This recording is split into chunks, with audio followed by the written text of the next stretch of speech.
से है, जहां उत्तर प्रदेश के मुख्यमंत्री योगी आदित्यनाथ ने श्री रत्नेश्वर महादेव मंदिर में आयोजित महायज्ञ और धर्म सभा को संबोधित करते हुए कहा, दुनिया में भारत एकमात्र देश है जिसके बारे में कहा जा सकता है कि यह देश ऋषि मुनियों की साधना, वीर वीरांगनाओं के बलिदान और अन्य दाता किसानों के परिश्रम से, कारीगरों की उद्यमिता से, हस्तशिल्पियों के हस्तशिल्प से इस देश का निर्माण हुआ है। समाज का हर तबका जब मिलकर अपना योगदान देता है तो वह एक भारत श्रेष्ठ भारत बनता है।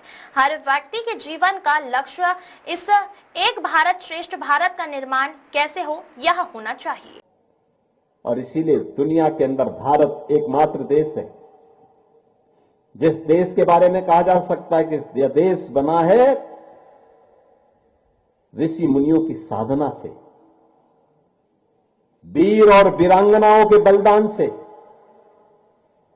अन्नदाता किसानों के परिश्रम से, कारीगरों की उद्यमिता से, हस्तशिल्पियों की हस्तशिल्प से और श्रमिकों के पसीने से इस देश का निर्माण हुआ है। यानी समाज का हर तबका उसके साथ जुड़ करके जब योगदान देता है तो वह एक भारत श्रेष्ठ भारत बनता है। हर व्यक्ति के जीवन का यही लक्ष्य होना चाहिए, हर व्यक्ति के जीवन का यही लक्ष्य होना चाहिए कि इस एक भारत श्रेष्ठ भारत के निर्माण के लिए जो हमारे पूर्वजों की ख्याति है, जैसे 375 वर्षों की एक लंबी परंपरा को सजो करके पीर गंगानाथ जी महाराज ने उस परंपरा को उत्सव में बदलने का काम कर दिया। उनका स्वास्थ्य अनुकूल नहीं था, उस सब के बावजूद उन्होंने जो कुछ भी पीर शांतिनाथ जी महाराज ने अपने समय में सोचा था उसको व्यावहारिक धरातल पर उतारने का काम कर दिया। परिणाम आप सबके सामने है। आज उस रूप में यहां पर हम सबको सब कुछ दिखाई दे रहा है और यहां पे मंच पर बैठे हुए हमारे जितने योगेश्वर है वो अपनी गुरु परंपरा को उसी रूप में आगे बढ़ाने का काम कर रहे हैं, उसी रूप में बन रहा है।